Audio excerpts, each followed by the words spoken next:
Y en el programa del día de hoy vamos a estar conversando sobre si el espectáculo del medio tiempo del Super Bowl vale la pena o no vale la pena, especialmente en otros espectáculos. Vamos a conversar sobre las novedades que ocurren con los agentes en el baloncesto. Hay cositas que cambiaron. También vamos a estar hablando de los comerciales y el Super Bowl.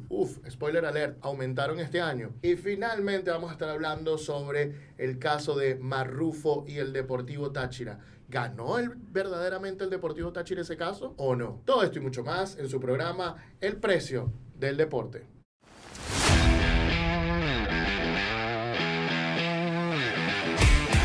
El precio del deporte. Producido por Laurel.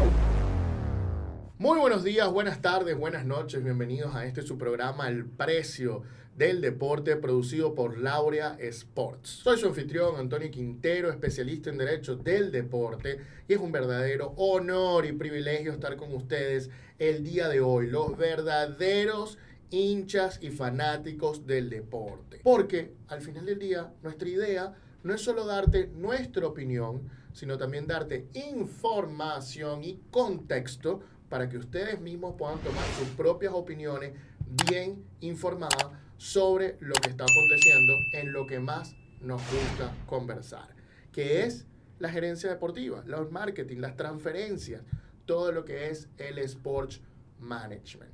Y para eso tenemos el día de hoy con nosotros a la dama del derecho del deporte, Elena Mundaray.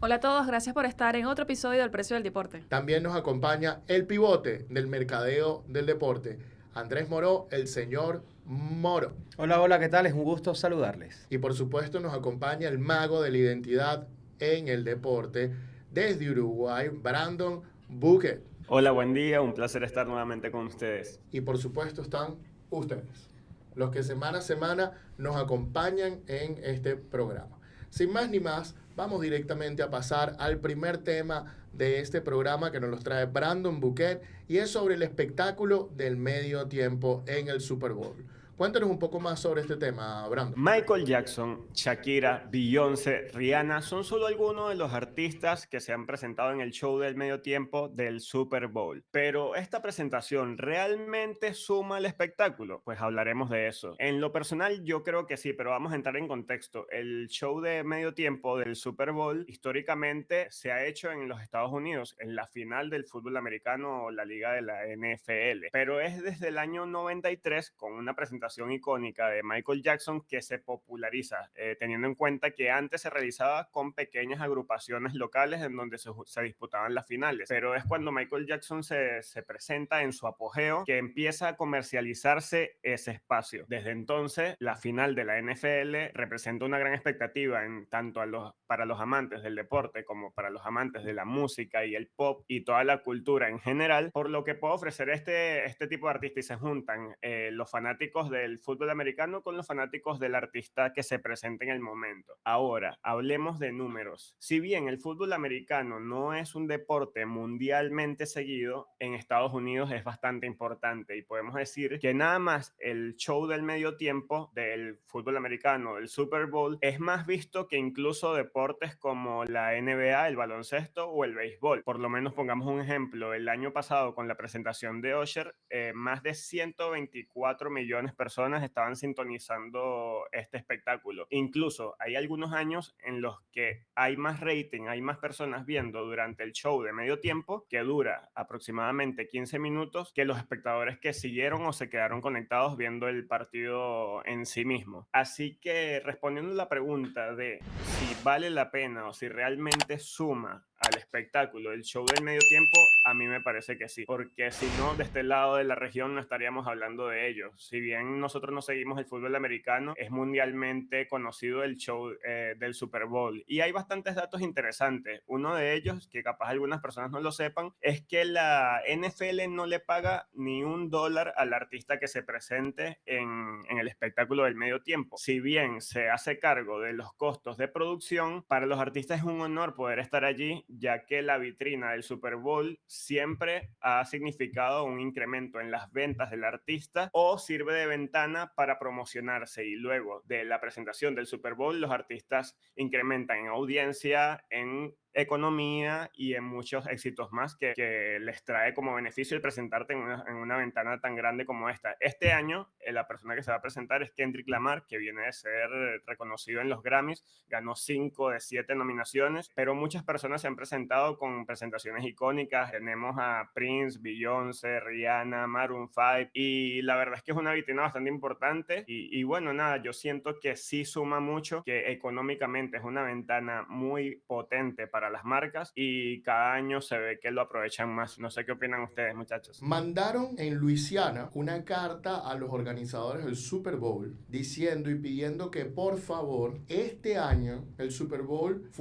ofreciera un espectáculo de medio tiempo family friendly, es decir, para toda la familia. En la carta critican los Super Bowl donde cantó Jennifer López, Rihanna y Janet Jackson. En el caso de Janet Jackson, recordamos que hubo todo un escándalo sexual porque Janet Jackson mostró el pezón. En el caso de Rihanna y de Jennifer López, la gente dice o indica de que hay bailes inadecuados donde están mostrando y haciendo gestos sexuales muy fuertes para los niños que ven el espectáculo. Entonces dicen toques inapropiados, movimientos de baile inapropiados, bastante inadecuados para que una familia lo vea. Esa es una de las quejas que se está llevando a cabo. Entonces, este espectáculo del medio tiempo, del pasatiempo nacional de los Estados Unidos, como es el fútbol americano, tiene esta situación de que pareciera que para mucha gente no es family friendly. ¿O no lo es? ¿Qué piensas tú, Andrés? No sé si es family friendly o no. Sin duda es un elemento de gran exposición y por algo lo hacen porque atrae a mucha más audiencia de la que atrae normalmente el deporte. Esto es un tema de cómo convocar a más y más y más personas para hacer un producto mucho más atractivo. ¿Qué pasa si es family friendly o no? En Estados Unidos hay un proceso de polarización entre conservadores, entre liberales, entre demócratas y republicanos, en una cuestión de valores y de ideología que obviamente está impactando esto, pero es producto de la polarización. Creo que todo espectáculo va a tener detractores. Bueno, cualquier cosa en general. Hay gente que le gusta, gente que no le gusta, gente que está de acuerdo con que se haga, gente que nunca en su vida lo ha visto. Pero yo creo que hay que enfocarnos más que todo en lo bueno que genera, ¿no? En un espectáculo, en que es el primer pasatiempo de los norteamericanos, de lo millonario que es además este negocio. Y justamente creo que es justamente lo que se estaba hablando con Brandon, ¿no? De lo que genera este show, que además atrae fanáticos del deporte, fanáticos del artista como tal, y además fanáticos que también disfrutan de este tipo de espectáculos. Así que, family friendly o no, va a tener un buen negocio esto, y yo creo que es donde justamente se tiene que estar enfocando, ¿no? Quiero sumar que esto depende del artista que sea invitado. Hay que saber que no se puede tener contento a todo el mundo, pero ¿cómo funciona la elección de la persona o la agrupación que se va a presentar en el Super Bowl? Bueno, la NFL tiene un comité organizador que en conjunto con la marca patrocinadora, que en este caso es Apple, durante muchos años fue Pepsi, eligen al artista según la popularidad o los éxitos y reconocimientos del momento. Por eso en algún momento fue Michael Jackson en su apogeo, Bruno Mars, incluso Shakira y J-Lo, que representaron un antes y un después porque era la primera vez que se presentaban dos artistas latinas. En este caso es Kendrick Lamar, que del rap, del hip hop, entonces seguramente no va a ser una presentación que disfruten las generaciones mayores o incluso los más chicos, sí podrían disfrutarla, pero se entiende que podría generar polémica y lamentablemente si hay algo que vende hoy en día es la polémica, entonces seguramente veremos mucho más de eso, incluso no de forma espontánea sino de forma premeditada. Entonces Kendrick Lamar es elegido para presentarse en esta final, la edición número 49, por el comité organizador del NFL y por Apple Music.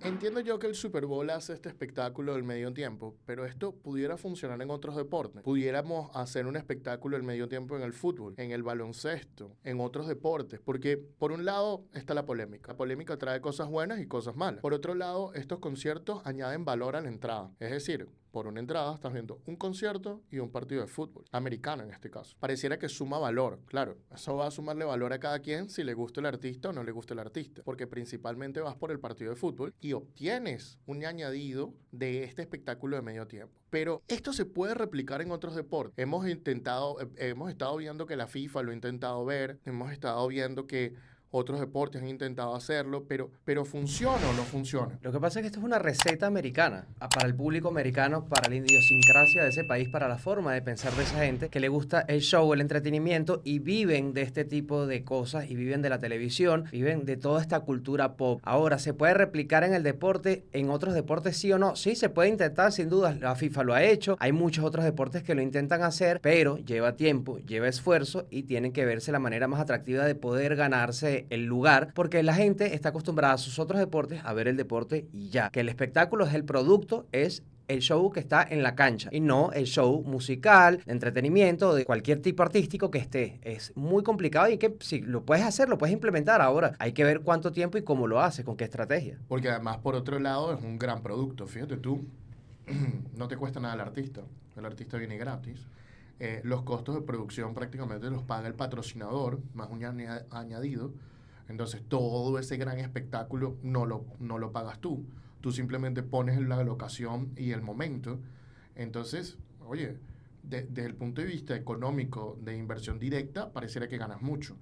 Pero, y aquí quiero ir con Elena, pareciera que hay personas que de repente no les gusta el Super Bowl.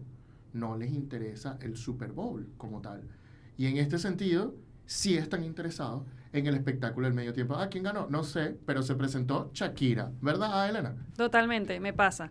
No soy seguidora de la NFL. Creo que los Chiefs llegaron otra vez a la final por tercera vez consecutiva, es lo que tengo entendido. Buenísimo por ellos, muy bien. No voy a ver el partido probablemente, vaya a ver el espectáculo del medio tiempo. Tampoco soy seguidora del rap, no soy seguidora de este artista en específico, pero estoy segura de que si no lo veo en vivo, lo voy a ver después en la grabación, porque me va a interesar también ver de lo que estaban hablando las personas en las redes, de cómo fue el espectáculo, de qué atrajo, de qué tuvo de novedoso, ¿no? Y eso también llama la atención. Yo soy el vivo ejemplo de que no me gusta ni el deporte en específico, ni me gusta el artista, pero lo voy a ver, porque voy a querer entender qué es lo que está pasando y formar parte, ¿no?, de la ola en ese momento de lo que se está hablando, de lo que se está viendo en las redes sociales. Así que sí, soy un vivo ejemplo de lo que comentas. Creo que con la NFL y el Super Bowl pasa un fenómeno bastante inusual, y es que la presentación del medio tiempo tiene el mismo peso o incluso un poco más peso que el evento o el juego en sí. Por eso es que vemos que después de la final no se habla tanto del resultado, no se habla de quién fue campeón, sino se habla de lo que pasó o así fue el show de medio tiempo de tal artista. Cosa muy distinta al fútbol o al béisbol,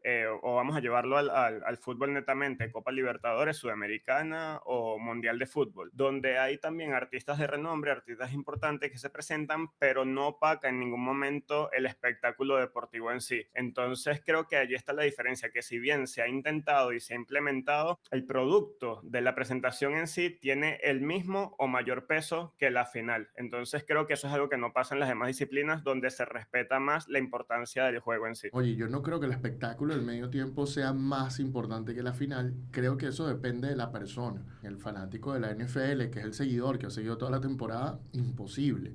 En el fanático ocasional también viene a ver el partido. Pero luego hay un grupo de fanáticos que vienen por el artista y hay otro grupo de fanáticos que vienen por el show del medio tiempo sí o sí, y hay otro grupo de fanáticos que vienen por los comerciales, ya lo vamos a comentar.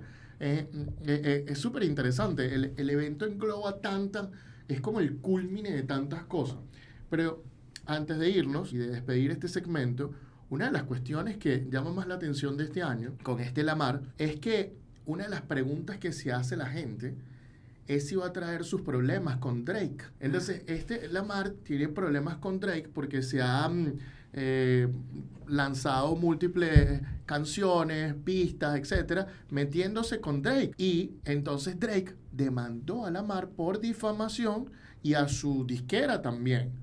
Y esto ha lanzado un gran revuelo. Entonces, uno de los morbos que viene este año no es tanto el sexual, hubo incluso en el caso de Jennifer López y de Shakira, hubo apuestas por cuánto mostraban de piel y cuánto mostraban del trasero, ¿eh? y las casas de apuestas estaban apostando en este tema. Bueno, ahora en el caso de Kendrick Lamar y de Drake, la pregunta es si Kendrick Lamar se va a meter con Drake y va a lanzar una de esas pistas de Drake teniendo en cuenta la demanda que tiene. Y entonces, bueno, ahí viene ese morbo que tanto hablabas, Brandon. ¿Qué piensas tú? Completamente, qué bueno que mencionaste ese punto porque incluso este tema donde hace referencia a Drake y se mete con Drake fue la canción que ganó el Grammy. Entonces se le está dando reconocimiento a una canción donde se habla sobre otro artista. Lo contradictorio de este caso, según lo poco que he podido conocer, es que Drake y Kendrick Lamar pertenecen a la misma disquera. Entonces se habla sobre una presunta publicidad o una complicidad de parte de la disquera solamente para enaltecer a un artista sobre el otro. Hay que saber que Drake por muchos años fue uno de los artistas más escuchados, si no el artista más escuchado en distintas plataformas y generó muchísimo dinero, y Drake es un personaje que ha estado muy vinculado al deporte. Entonces sí, evidentemente el morbo y los ojos están puestos en ver si Kendrick Lamar va a cantar la canción en donde habla sobre Drake en el Super Bowl. Mira, que hablamos de que el Super Bowl, el show del entretiempo, atrae a fanáticos obviamente del deporte, a fanáticos del artista, pero hoy quiero darle relevancia a que también este show trae los chismes por parte de Antonio, que quiere saber qué es lo que está pasando entre Drake y Kendrick. Oye, no, así que fíjense todo lo que trae la colación del Super Bowl, del artista que se va a presentar, de sus antecedentes, incluso con otros artistas. Así que esto hay un conglomerado de muchas cosas que se pueden hablar. Y Antonio es el ejemplo del chisme sobre todo. Bueno, era un comentario que había que hacer, ¿no? Pero con esto listo, la pregunta es para ustedes. ¿Qué les parece el espectáculo del medio tiempo? ¿Piensan que pueden funcionar en otros deportes o no? ¿Qué les parece que sea por Kendrick Lamar y Apple TV y Apple como tal? ¿Qué les parece?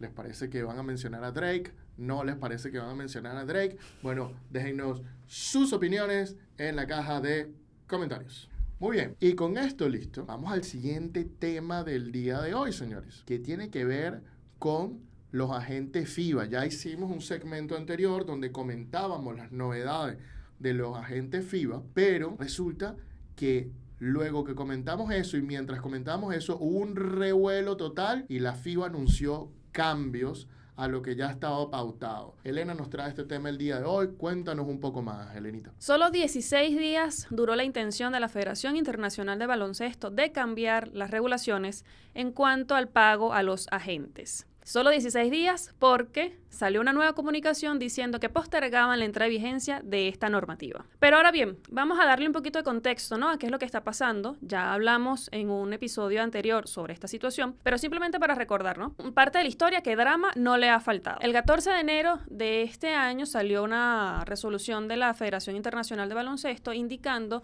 que cambiaban las normas con respecto al pago de los agentes. Hay una de las normas con respecto al conflicto de intereses para los agentes y los jugadores en donde los agentes no pueden recibir el pago de sus clientes por parte de terceros, es decir, puede ser un club. Pero había una excepción en donde se permitía que si las partes estaban de acuerdo, el club le podía pagar directamente al agente del dinero del jugador por sus servicios. Y esta excepción fue eliminada a principios de este año, que iba a entrar en vigencia el 1 de febrero del 2025. Esto causó un revuelo grandísimo y obviamente con razón por parte de los agentes, porque sentían que primero no se les estaba consultando sobre esta cuestión que afectaba directamente sus negocios y obviamente, cambiaban todo un sistema sin comunicación, sin consulta, de un día para otro, afectando su libertad empresarial, afectando incluso la libertad de cómo elegían los jugadores pagarle a sus agentes, y esto llamó a que los agentes se unieran, se organizaran y elevaran su voz con reclamos directamente contra la FIBA. Específicamente, ¿qué estaban reclamando los agentes? Bueno, reitero,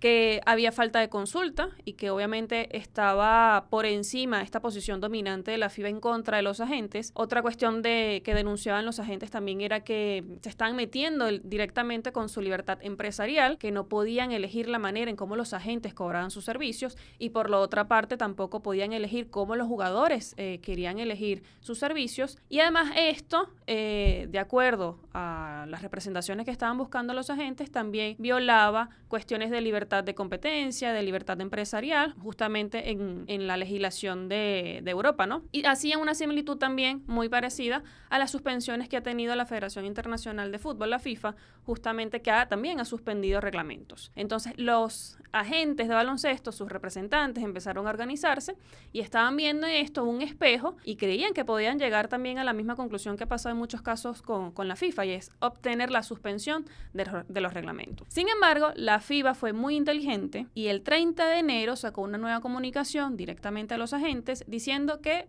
entendían las preocupaciones, que ellos también tienen que entender la preocupación principal de la FIFA, que es desvirtuar cualquier oportunidad de conflicto de intereses, pero que como las aguas estaban un poquito turbias, iban a postergar la entrada en vigencia de esta normativa hasta el 1 de julio del 2025 y que en el entretiempo iban a hablar con las personas de los grupos interesados para ver a qué solución llegaban. Ahora bien, la cuestión está en qué va a pasar, ¿no? Porque si bien la FIBA en su comunicación no deja por sentado que suspendió esta aplicación, sino que simplemente postergó la vigencia, muy fácilmente la FIBA pudiera el 1 de julio implementar nuevamente esta modificación del reglamento, es decir, eliminar la excepción que se permitía al pago de los agentes. Pero, obviamente, quedan unos meses, va a haber discusiones entre los grupos de agentes que ya están organizados y la FIBA, o eso es lo que esperamos, y quién sabe, podremos tener el mismo resultado o a lo mejor algo distinto. ¿Qué opinan ustedes? El primer tema tiene que ver con el aplazamiento de esta normativa. Tú dices que bueno, que pudiera haber, que no. Yo entiendo que si la FIBA hizo esto, es porque la FIBA se va a sentar a hablar durante todos estos meses esta situación. Todos los agentes van a formar un grupo y van a exponer su situación y veremos si la FIBA cede o no, porque además no es que es un reglamento completo lo que se va a modificar, está haciendo una norma y la excepción a una norma, para ser específico, lo que los agentes no están de acuerdo. Entonces, probablemente la FIBA, inteligentemente, antes de que vinieran demandas y vinieran gastos innecesarios, recordemos que estas federaciones internacionales tienen recursos limitados, no son recursos ilimitados para entrar en una demanda y otra y otra y otra y otra. No, tienen recursos, hay unas que tienen más recursos que otros. Entonces, ellos eligen, primero prefiero conversar, ver si puedo llegar a un acuerdo y ver si hay una posibilidad de acuerdo, que pareciera que en este momento no la hay. Pero bueno, en las discusiones saldrán opciones, saldrán proposiciones, porque una de las cosas que FIBA va a decir es, ok, te suspendí esto hasta julio, ¿qué propones tú? Y yo creo que ahí es donde está el asunto, en qué proponen los agentes. Proponer que esto vaya para atrás, pareciera que FIBA no lo va a querer.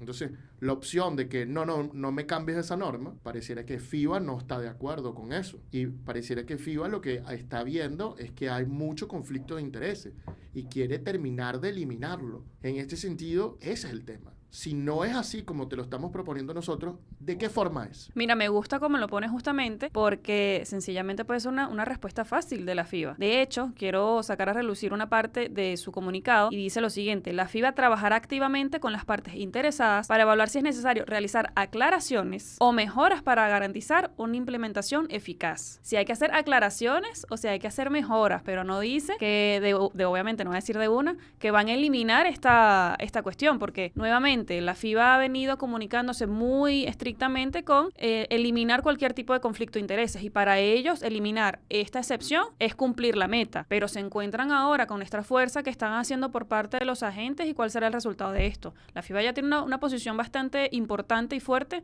de que no quiere conflicto de intereses. ¿Qué otra propuesta me tienes tú para yo evitar esto y ponerlo en el reglamento? Es una discusión que se va a tornar bastante interesante porque las dos partes están con opiniones contrapuestas. Los agentes quieren que se esta excepción porque además es la manera en que han venido trabajando, el sistema de sus agencias se basa justamente con respecto a esta excepción, incluso funciona también para los jugadores que no tienen que estar pendientes de hacer un pago a la gente, sino directamente funciona con el club, todas las partes están de acuerdo, todo el mundo venía trabajando con un sistema que para ellos estaba funcionando. Para la FIBA de algún momento no empezó a funcionar y de una mandó a eliminar esta excepción, pero sin darte alguna otra opción. Entonces ahora la pelota va a estar del lado de los agentes y muy fácilmente FIBA dice, bueno, ¿qué me propones tú, no? Para empezar a discutir, porque Creo que las posiciones de ambos lados está bastante cerrada. Queda febrero, marzo, abril, mayo, junio, 5 meses al menos para empezar para tener estas discusiones. Y nada, estamos aquí a la expectativa sobre cómo va a resultar esto, porque reitero, las posiciones de ambas partes son contradictorias. Llegar a un punto medio, oye, será interesante ver cómo se resulta esto. Si la FIBA tiene esta posición dominante de decir, bueno, esto es vamos a aclarar, aclaremos la situación, pareciera que simplemente está poniendo una posición determinante para decir, bueno, aquí prácticamente se va a hacer lo que yo diga. ¿Qué pasa si pasan estos meses, llega hasta julio y no hay un acuerdo o las dos partes siguen totalmente puestas hasta dónde puede escalar esto? Y si conocen o recuerdan algún antecedente histórico en el deporte que hayan podido pasar este tipo de cosas y hasta dónde escalado en su momento. Fíjate, yo pienso que si no hay una solución en estos meses, fácilmente la primera opción o el primer escenario que veo sería postergar la entrada en vigencia de esta regulación. Una nueva opción para postergar la regulación. Ese es como escenario 1. Como escenario 2, FIBA directamente, mira, esta excepción queda eliminada, esta regulación va, y los agentes no les quedará otra, viendo justamente cómo se está organizando y cómo se está moviendo, que demandar directamente a la FIBA por esta posición dominante que están tomando en cuenta, y que si bien hubo un lapso para ponerse de acuerdo, no tomaron en cuenta su opinión. Es lo que pudiera pasar. Y antecedentes, sí, el antecedente más vivo que tenemos es cómo resultó todo este tema con los agentes también de la FIFA, y que incluso todavía está suspendida una parte del reglamento de los agentes por todas las demandas que ocurrieron en contra de este reglamento. Hubo demandas en España, en Suiza, en Alemania, en Francia, si mal no recuerdo, y no, a la FIFA no le quedó otra opción que, bueno, si está una demanda, vamos a esperar a ver qué resulta esta demanda, pero mientras tanto vamos a suspender el reglamento. Pudiera darse el escenario de que los agentes también se reúnan, demanden a la FIBA y no les quede otra que ya sea una medida de una jurisdicción ordinaria también suspendiendo esta parte del reglamento hasta que los jueces involucrados resuelvan este asunto. Hay varios escenarios.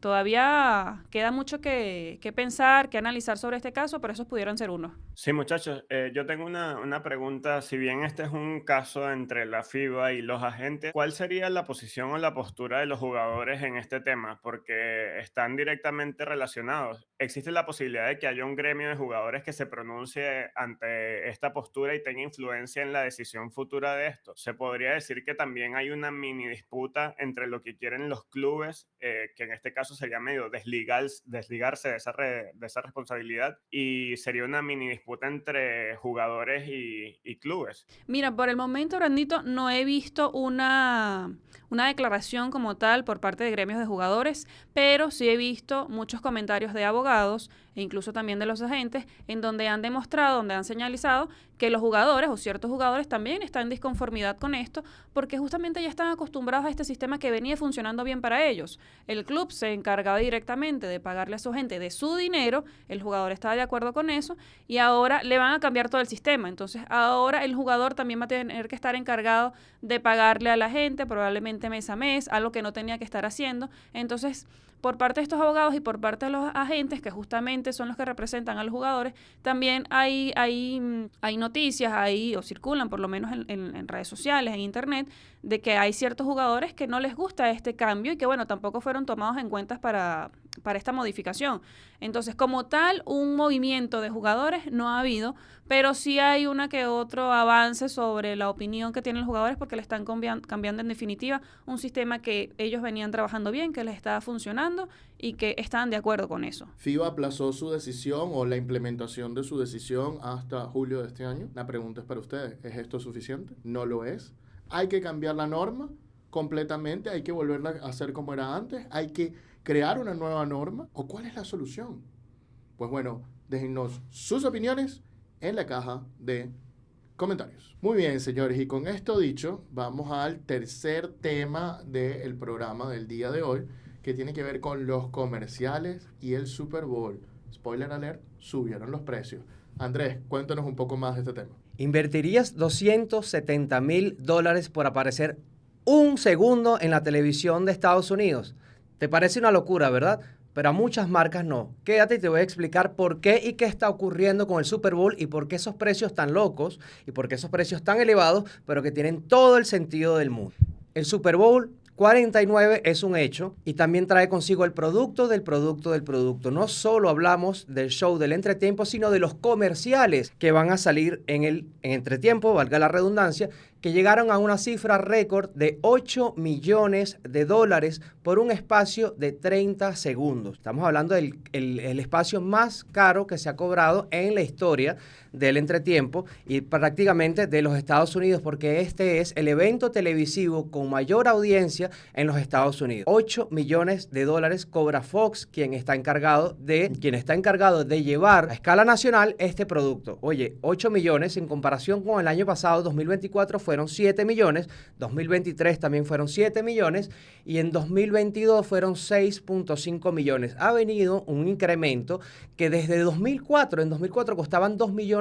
Cuando esto empezó a medirse por alguna u otra manera, según datos de Statista, pero vemos desde hace 20 años, 2 millones a 8 millones, oye, hay un efecto para arriba, ¿no? Y esto tiene que ver con muchísimos factores. La inflación es un elemento en común. El otro es que se ha disparado la audiencia del Super Bowl. En 2024, el Super Bowl tuvo una audiencia récord de 123 millones de personas según las estadísticas de Nielsen, ¿ok? Estamos hablando del evento televisivo más visto en la historia de los Estados Unidos, ocurrió el año pasado, y se espera que para este año lo vuelvan a romper en una cifra récord. ¿Por qué lo rompe en una cifra récord? Nielsen tiene una forma característica de medir que además ha agregado un elemento de 2020 que no solo está midiendo las pantallas de televisión en los hogares, sino que además está llamando a algo que se llama una medición que se llama fuera del hogar, que incluye bares, restaurantes, hoteles. No queda muy claro, por supuesto, cómo es la medición científica, pero ellos lo están agregando y ellos esperan que para este año se sufra un récord que supere el del año pasado. Entonces, por supuesto, va a costar más dinero, hay un efecto de inflación, pero ¿les parece una locura pagar 8 millones? Pues a 49 marcas opinan todo lo contrario. ¿Cómo lo ven ustedes desde el punto de vista económico? No solo están pagando 8 millones, que no todas pagan 8 millones. Hay unas que compran como en combo estos comerciales y les sale un poco más barato. Por ejemplo, cuando llega Disney y compra para varios trailers de varias películas, hay descuentos, ¿no? Y no llegan a los 8 millones, pero pagan muchos comerciales. Pero es interesante que no solo son 49 marcas, sino que hay varias marcas nuevas que decidieron comenzar este año. Tenemos a Duracell, que nunca había hecho un comercial para el Super Bowl. Tenemos Häagen-Dazs y Instacart. Es decir, unas 46 marcas están repitiendo. Lo que significa que el impacto es brutal. Y te lo quiero hablar desde el punto de vista del cine, que maneja un poco más la industria del entretenimiento del cine. Y en ese sentido, fíjate tú, ¿por qué una película mostraría su tráiler durante el Super Bowl? Fíjate tú, el día de hoy, estamos grabando el martes, va a salir el tráiler de Los Cuatro Fantásticos, una de las películas de Marvel más esperadas de los superhéroes que prácticamente hicieron que Marvel se salvara de la quiebra y que pusieron a Marvel en el mapa como Los Cuatro Fantásticos, y icónicos totalmente, y van a sacar el tráiler hoy, antes del Super Bowl. ¿Por qué lo van a sacar también durante el Super Bowl? Porque ahí es donde te voy a explicar por qué sale 8 millones de dólares. ¿Y por qué lo van a sacar durante el Super Bowl? Porque la audiencia a la que atacan hoy es a sus fans, su núcleo de fans. Los que siguen el MCU, los que están cerca de los fans, etc. ¿Por qué lo van a publicar en el Super Bowl? Porque ahora van a atacar a todos los fans del deporte, a todos los que van a estar viendo el Super Bowl. Como comentábamos en un segmento anterior, hay gente que solo va a ver el medio tiempo. No le interesa el deporte. Esos son fans que van a consumir probablemente ese tráiler. Hay gente que va a venir a ver el deporte, que son fanáticos del deporte. ¿A quién está atacando Disney y Marvel con esta cuestión? Está atacando a los fans no núcleo de su franquicia. Están mostrándoles, miren esta película. Y ahí está. El Super Bowl es la autopista a diferentes públicos. Y por eso es que sale unos 8 millones de dólares, en mi opinión. 8 millones de dólares que no son una locura y es totalmente argumentativo, totalmente explicativo. ¿Por qué? Porque según una encuesta que publicó Forbes, 80% de la audiencia que ve el Super Bowl se queda a mirar los comerciales del entretiempo y 11% del público se mete a ver los comerciales del entretiempo. O sea, es un producto del producto. No es solo el entretiempo y el show, sino los comerciales también son un show. Este año va a salir Brad Pitt, este año va a salir otra vez David Beckham, este año va a salir en diferentes marcas muchísimas personas. O sea, estas marcas invierten un dineral para aprovechar la mayor exposición en la televisión que tienen durante un episodio al año. Lo aprovechan de la mejor manera. Es tanto así, este show de comerciales, que hay una guerra entre comerciales a ver cuál se posiciona como el mejor. Y hay un medio estadounidense que se llama USA Today, que ellos hacen una medición que se llama el Ad Meter, donde, por ejemplo, el año pasado, lo hacen desde 1989, pero el año pasado, más de 160,000 personas votaron por cuál fue el comercial del año. El comercial del año fue de una aseguradora que se llama State Farm, que casualmente no está este año. Es raro porque ha sido uno de los comerciales favoritos de los estadounidenses, pero no está. Ahora, esto es un elemento importantísimo porque es el mayor alcance masivo que puedes tener dentro de los Estados Unidos en los medios tradicionales y no tradicionales, porque es un pasatiempo nacional, porque reúne a todo un país que habla sobre un mismo tema, y de ese mismo tema hay subproductos que le agregan un valor altísimo a todo el fenómeno que conlleva el Super Bowl. Y quiero complementar lo que dice Andrés y desglosar ese porcentaje de audiencia y llevarlo en números. Decíamos en un segmento anterior, y decía también Andrés, que el Super Bowl es uno de los eventos más vistos. De hecho, es el evento deportivo más visto en comparación a la NBA y a la MLB, las grandes ligas. El promedio de audiencia del Super Bowl es de 100 a 115 millones de espectadores. La NBA, el baloncesto, como las grandes ligas, tienen un promedio de 10 a 15 millones de espectadores que se dividen en una serie que puede llegar hasta 7 partidos. Entonces, de un promedio de 10 a 15 millones a la NFL, que te mete 100 y 115 millones, eso explica por qué el costo que tienen los comerciales. Además, como bien mencionan, no es solo el costo por los 30 segundos. Estas marcas también invierten en contratar actores de renombre, y son marcas que la audiencia ya los está esperando, porque como bien dicen, ya están acostumbrados a recibir un producto y algo novedoso año tras año en una final de Super Bowl.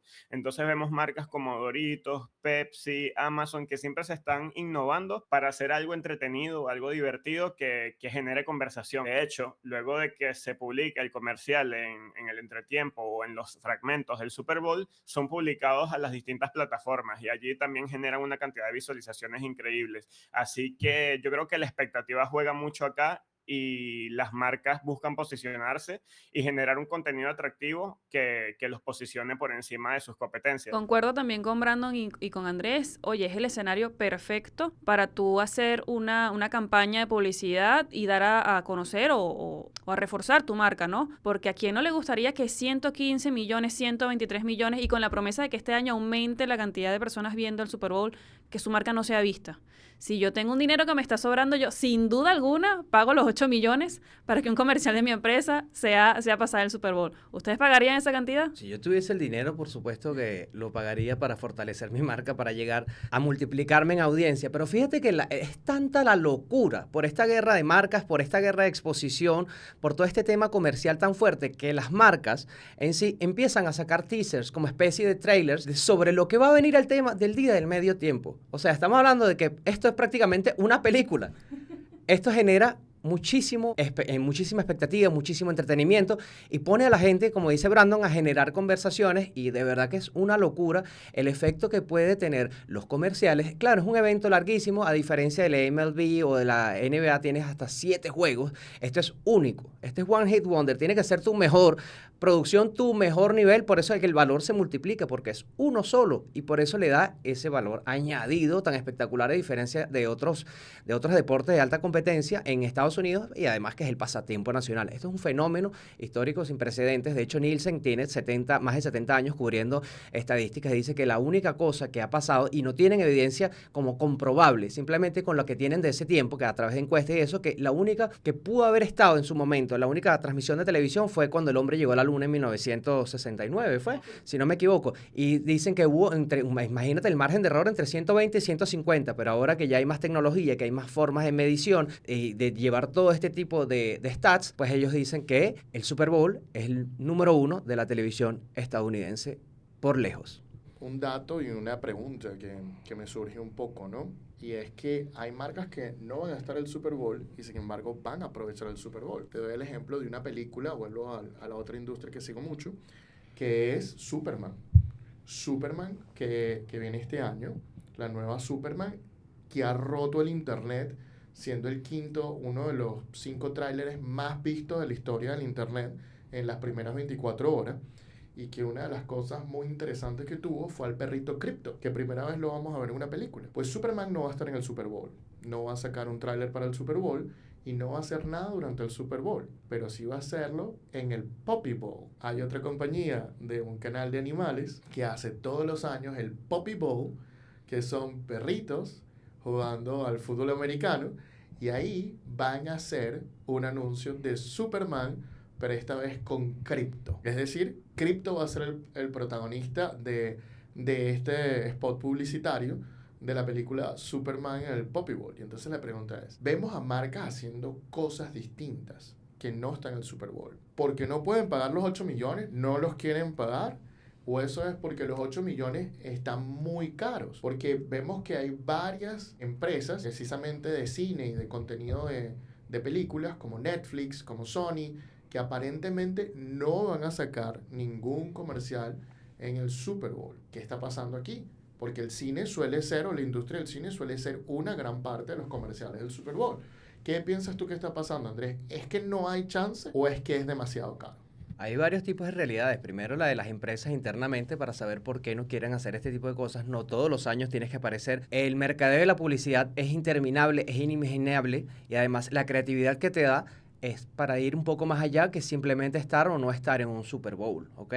Es dependiendo de tus objetivos, de tus logros y además lo del Puppy Bowl puede ser una estrategia de Ambrose Marketing que puede funcionar para otras marcas. Pasa mucho en el fútbol, ¿ok? Pasa sobre todo en los mundiales de fútbol con Nike. Por ejemplo, el principal sponsor es Adidas, es el oficial y Nike siempre saca campañas. En su momento lo sacó con Ronaldinho, que en momentos que en ventas y opacaron totalmente, en tanto en encuestas que decían que todo el mundo juraba que Nike era sponsor oficial de la Copa del Mundo y no Adidas. Entonces hay empresas que también hay marcas que se organizan, que empiezan a ver para adentro cómo hacer para competir, yo gastando con menos poder adquisitivo, pero teniendo un impacto hasta mayor. ¿Por qué no?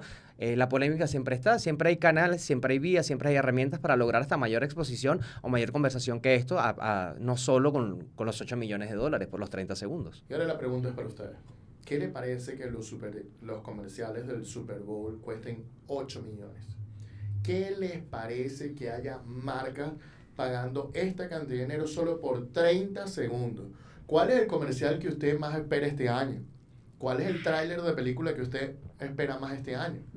¿Vale la pena anunciarse en el Super Bowl o no? Bueno, déjenos sus opiniones en la caja de comentarios. Vamos al último tema del día de hoy. Que viene una pregunta. Y es, ¿realmente el Deportivo Táchira le ganó el caso a Marrufo? ¿Esto fue así? Pues bueno, les echo el cuento.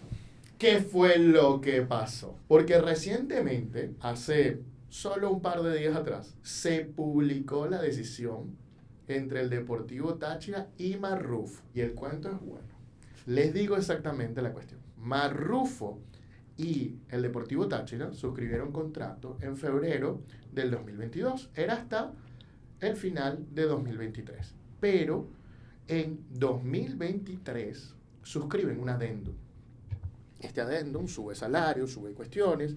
Todo esto está en las decisiones. Vamos a dejar la decisión en la caja de comentarios, en la descripción, del programa. Y allí el contrato se extiende hasta el 31 de diciembre de este año, 2025. Muy bien. Dentro de las cláusulas que se ponen en el contrato, en el adendum, hay una cláusula que dice así: las partes de común acuerdo establecen que el club podrá ceder o transferir temporal o definitivamente los derechos de registro del futbolista y le da un 60% de esos derechos a Marrufo. Y está la otra cláusula, y 40 se los queda el Táchira, y le da la otra cláusula al jugador que dice así: en caso que el jugador obtenga una propuesta deportiva y salarial en el extranjero que contemple beneficios y remuneración que mejoren las condiciones económicas del contrato con el Deportivo Táchira, se autoriza la negociación y en caso de aceptación por parte del jugador, se aplicarán las disposiciones contenidas en el presente instrumento a los fines de una terminación anticipada de mutuo acuerdo. Sin embargo, como podemos ver, no es una cláusula clara. No te dice específicamente que si el jugador obtiene esta oferta, queda libre.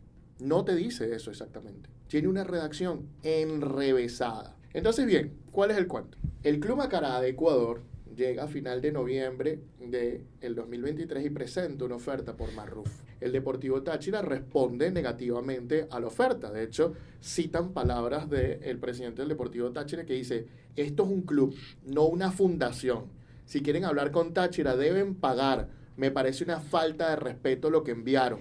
Si quieren hablar con respecto, sin duda allí está Gustavo para atenderlo, pero si no, no. Palabras que dice la sentencia, la decisión de la FIFA que dijo el presidente del Deportivo Táchira. Ahora bien, teniendo en cuenta esto, pasa un mes y Marrufo se desespera y dice: mira, aquí yo entiendo que yo tengo una cláusula de salida y que si llega una mejor oferta me puedo ir. Y entonces el 27 de diciembre del 2023 termina el contrato unilateralmente diciendo: entre el suscrito y la Asociación Civil Deportivo Táchira se pactó una terminación anticipada de mutuo acuerdo del contrato del futbolista y el adendum en caso de existir una propuesta del extranjero con mejores condiciones económicas. La propuesta presentada al suscrito por parte del Club Deportivo Macará de Ambato contiene una mejor condición salarial y representa un beneficio económico irrefutable, y luego coloca las cantidades. Y dice: de acuerdo a la reglamentación nacional e internacional, en el presente caso existe causa justificada para rescindir el contrato del futbolista profesional sin ningún pago por indemnización. Y yo no creo exactamente que eso es lo que decía la cláusula. Y me parece que cuando fueron a firmar ese contrato, el jugador pidió la cláusula, el Deportivo Táchira redactó una cláusula ambigua y del lado del jugador no se dieron cuenta de que la cláusula era ambigua y no era clara. Y esto nos lleva a este problemón. Y entonces termina el contrato el 27 y pide a la FBF que lo libere el 4 de enero y el 17 de enero la FBF lo libera diciendo: mira, te libero anticipadamente, sin entrar a ver el fondo del asunto como tal, ¿ok? Entonces, el 7 de marzo, el Deportivo Táchira demanda a Marrufo y al Club Macará, donde dice que bueno, que esta oferta realmente no era mayor porque ese salario que le ofrecía el Deportivo Táchira era bruto, el Macará era bruto, no neto, y que si lo llevamos a neto, entonces en verdad el jugador va a recibir menos de lo que recibe el Deportivo Táchira, etcétera, etcétera, etcétera, y pide una compensación de $516,810. Importante este dato. ¿Ok? Posteriormente, entonces, bueno, viene la defensa, el Deportivo Macará y Marrufo, que tienen básicamente el mismo abogado, un colega muy querido por nosotros, y argumenta: mira, aquí hubo una terminación según lo pactado en el contrato, pero si no se considera que hubo esa terminación de acuerdo a lo pactado en el contrato, lo que más tenemos que pagar son como $102,000. Más de 102,000 no, ¿ok? Sí tenemos que pagar algo. Bueno, directamente el Tribunal del Fútbol analiza toda la cuestión, y básicamente lo que dice el Tribunal del Fútbol es que la cláusula es ambigua y no es clara. Y cuando es ambigua y no clara, hay que observarla con detalle para entender la voluntad de las partes. Esto es lo que se hace de forma abstracta, pero probablemente no es lo que sucedió durante la negociación de ese contrato. Entonces, ¿qué es lo que pasa de forma abstracta aquí? Que literalmente, cuando observan la cláusula, dicen: mira, aquí se dijo que si el jugador obtenía una mejor oferta, podía irse, pero siempre de común acuerdo.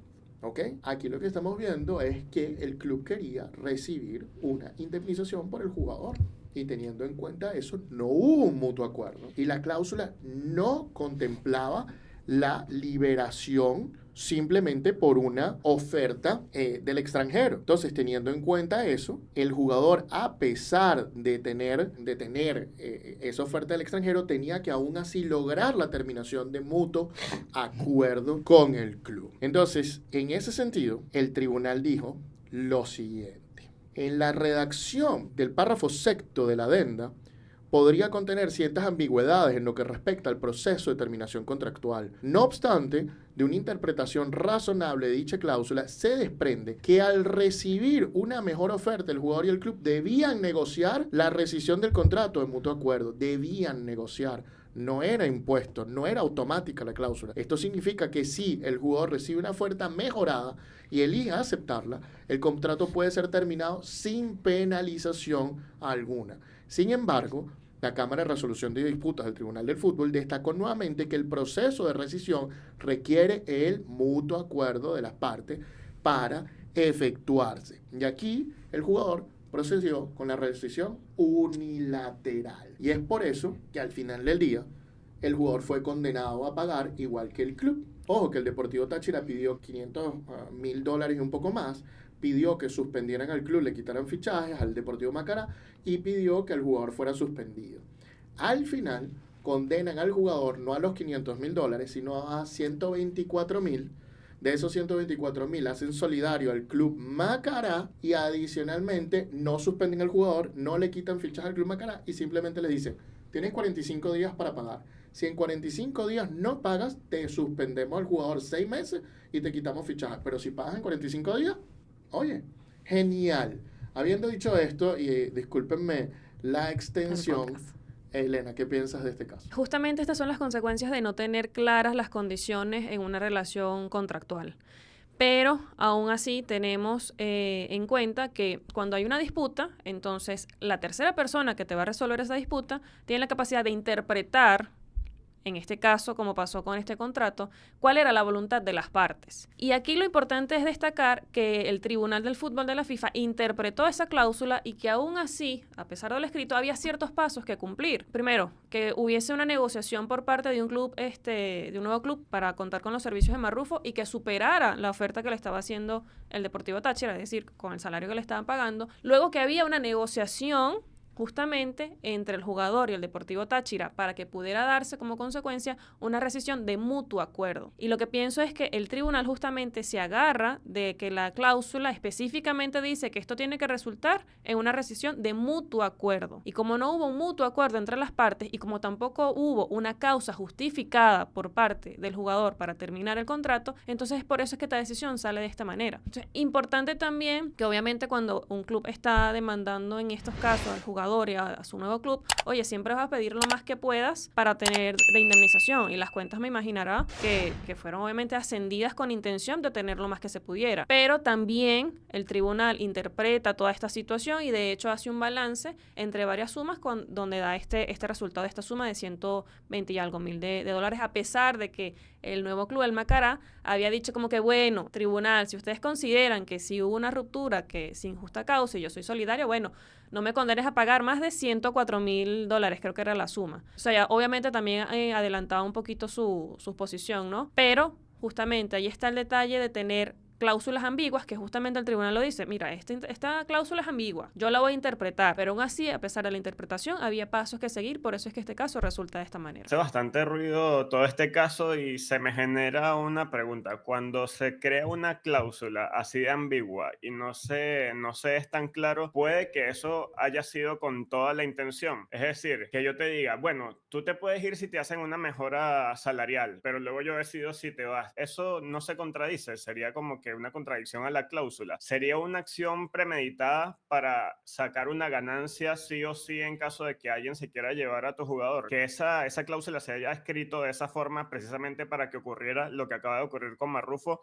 y luego situar al jugador como que si el jugador actuó de mala manera o con mala voluntad. Ahí es donde está el quid del asunto. Nosotros hemos tenido varias situaciones con respecto al Táchira y vemos siempre estas cláusulas ambiguas. Pareciera sin duda alguna una política que va directamente a que deje que un tribunal las interprete para ellos tener margen de poder argumentar a su favor sin darle todo lo que quiere el jugador. Entonces pareciera que sí, aquí te estamos dando todo lo que tú quieres, ¿ok? Pero al final no, eso no fue lo que nosotros pusimos en el contrato. Ahora, el problema es que el jugador a veces no tiene mucho argumento más allá de la interpretación de lo que dice la cláusula, porque el jugador debió leer antes de firmar. Y es ahí donde está el quid del asunto. Que si el jugador leyó, significa que está de acuerdo con la redacción ambigua de esa cláusula. Y teniendo en cuenta la redacción ambigua, ahora su argumento no está en, no, pero es lo que yo quería, o no. Ahora su argumento está en directamente, mira, es que yo lo interpreto de esta manera, porque ya yo acepté esa ambigüedad, porque el club lo que hace es que tiene un contrato con muchísimas cláusulas y que requiere que un abogado realmente se siente a leer, y muchas veces estos jugadores no tienen abogado, no le quieren pagar un abogado, están desesperados ya por firmar, el agente está presionado por firmar para recibir su comisión, y esa vertiginosidad, sumándole la presión del club que no te quiere que te vayas y te pone el contrato y dice, no, firmas ya o no firmas, en muchas ocasiones pasa eso, entonces hace difícil la negociación a ese momento. ¿Qué es lo que uno debe hacer? Bueno, lo recomendable es que uno tenga un abogado y le diga, ya va, vamos a leer, y si todo está bien, vamos a firmar. Y mucho más cuando el jugador tiene un valor y un interés y es interesante en el mercado. Mucho más en ese sentido, porque en el caso de Marrufo, estamos viendo de que el Táchira lo valoraba por encima de los $500,000 por cómo estamos viendo la demanda. Pero no solo eso, nos vamos a Transfer Market y lo valoran en $375,000. Es un central que marca algunos goles a la temporada, 1, 2 o 3. Es un central que, por ejemplo, en Ecuador está rindiendo, ha jugado casi 3,000 minutos, ha jugado 29 partidos, y entonces lo valoran en 375. Teniendo en cuenta eso, además, el contrato te dice que al jugador le dieron 60% del monto de su transferencia, lo que significa que el jugador del 100% de lo que iba a recibir el Táchira, si hubiera sido un traspaso normal, hubiera recibido el 60% y el Táchira solo 40% de la parte económica. Entonces estamos viendo que era una persona que podía influenciar el contrato, que intentó influenciar el contrato, pero aparentemente no corrigieron bien el contrato y por eso se encontraron en esta posición. Y con todo y eso salieron muy bien parados. Porque fíjate tú que el equipo ecuatoriano deseaba pagar, o lo mínimo que estaba dispuesto a pagar eran 102,000, 104,000 y termina pagando 124,000. Mientras que el Táchira quería $500,000 y solo recibió 124,000. Eso te dice muchísimas cuestiones. ¿Y por qué recibe 124? Básicamente porque la FIFA aplica una fórmula que en ese momento era la que más estaban usando, pero que hoy en día ha cambiado por el caso de Arra, como ya lo hemos venido comentando en varios programas, que es que promedia el salario del jugador en Táchira con el nuevo salario que va a obtener el jugador, y en ese sentido el promedio les dio $124,000 de lo que iba a restar pagarle al jugador. Esa es la razón de por qué son 124. Si el Táchira le hubiera pagado más dinero a Marrufo, de acuerdo a esa fórmula y en ese momento, seguramente hubiera cobrado mucho más dinero. Pero al pagarle menos dinero a Marrufo, cobra de acuerdo a lo que le pagaba y de acuerdo a lo que le va a pagar el nuevo club, que la diferencia no era tanto en verdad cuando uno lo ve en papel. Entonces, teniendo en cuenta esto, eso es más o menos lo que ha sucedido en este caso. Y Elena, ¿qué podemos aprender en tu opinión de este caso? Del lado del jugador, del lado del club, coméntanos un poco. Del lado del jugador, que fue el que en este caso va a terminar pagando el dinero, simple, derecho nivel 1, leer el contrato, asesorarte con un abogado y, oye, si tienes dudas, preguntar antes de firmar, porque después de firmar un contrato, muy difícil revertir la situación, porque se supone que expresaste tu voluntad de que el contrato estaba bien así, de esa manera. Y aún así, si se presenta esta situación, bueno, tener obviamente un abogado que sugiera una interpretación de esas cláusulas para tu favor. Obviamente dependerá de cómo estén escritos, ¿no? Ya creo que la situación aquí presentada ya era bastante en contra del jugador por cómo estaba la cláusula, por cómo fue interpretada, que me parece que el tribunal la interpretó de la manera correcta. Tenía que haber una negociación y luego rescindirse de manera mutua, pero básicamente eso, leer el contrato, asesorarse antes de firmarlo y cualquier cosa, consultar con un abogado. Sí, es más barato, suele ser más barato pagarle a un abogado antes del problema que después del problema. Sale más caro. Sale más caro cuando ya el problema está armado, ¿no? Y con todo eso, Marrufo la sacó bastante barata, igual que este club ecuatoriano, porque pagaron probablemente casi 5 veces menos de lo que quería el Deportivo Táchira por el jugador y aproximadamente 3 veces menos de lo que pudiera estar el valor de mercado del jugador de acuerdo a Transfermarkt, que bueno, no es un sitio web 100% seguro con estos números, pero es un punto de referencia de donde comenzar. La otra cosa sería que entiendo yo que en el caso del club se quiera jugar a las ambigüedades y todo esto, pero estas ambigüedades ganas una de 10. ¿Y por qué ganas una de 10? Bueno, porque está el principio venire contra proferente, que básicamente tú al ser el redactor del contrato, el contrato se tiene que interpretar en contra tuya. Entonces, en ese sentido, está bien, este caso lo puedes ganar, pero los siguientes casos con estas cláusulas ambiguas, oye, no siempre es una estrategia, tú sabes, de viveza criolla que te va a funcionar. No, especialmente en estos tribunales que hablan de la buena fe, etcétera, etcétera. El problema es que aquí el jugador se desesperó, era demasiado el interés evidente en que se quería ir, y eso no ayudó a su caso por la forma en que fue tratada la terminación contractual, que probablemente pudo haber sido de otras maneras. Si se buscaban otras formas, tal vez incluso a pesar de la cláusula el jugador pudo haber ganado. Ahora bien, y tú notas que el procedimiento está mal porque van a la federación a liberarse. Si uno va a ser transferido internacionalmente, quien decide la liberación es la FIFA, no la Federación Venezolana de Fútbol. Y ahí tú ves que hay un desconocimiento un poco del procedimiento mundial, ¿no? Porque esto iba a ser una disputa internacional, no nacional. Entonces, teniendo eso en cuenta, ves el mal manejo del caso, y en ese sentido, creo yo que el jugador no solo debió haberse asesorado para la cláusula, sino haberse asesorado bien para la terminación de contrato, yendo a las instancias correspondientes. Y en el caso del club, entender que esto te puede funcionar una vez, pero te salva la muy negligente actuación del jugador, pero que en la mayoría de los casos, las cláusulas ambiguas van a ser interpretadas en tu contra, no a tu favor. Habiendo dicho eso, bueno, básicamente la pregunta es para ustedes. ¿Qué les parece este caso de Marrufo? ¿Les parece que sí debieron haber sancionado al jugador? ¿Les parece que la sanción es muy bajita? ¿Les parece que la sanción es muy fuerte? ¿Piensan que el Deportivo Táchira ganó el caso? ¿Piensan que el Deportivo Táchira perdió el caso? Bueno, déjenos sus opiniones en la caja de comentarios. Muy bien, y con esto dicho, hemos llegado al final del programa del día de hoy. Muchísimas gracias por acompañarnos el día de hoy. Por favor, si les gustó este programa, comenten, compartan y denle like. Además, suscríbanse y denle a la campanita para más contenido como este. Sin más ni más, el día de hoy estuvo trabajando para ustedes la dama del derecho del deporte, Elena Mundaray. Gracias a todos por su tiempo y nos vemos en otra edición del Precio del Deporte. También el pivote del mercadeo del deporte, Andrés Moró, o el señor Moró. Gracias por tu tiempo.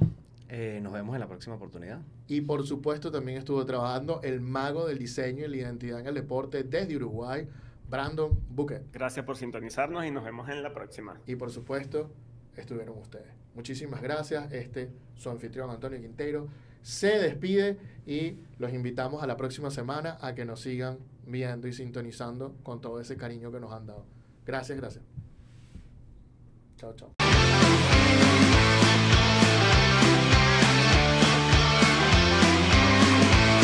El precio del deporte. Producido por Laurel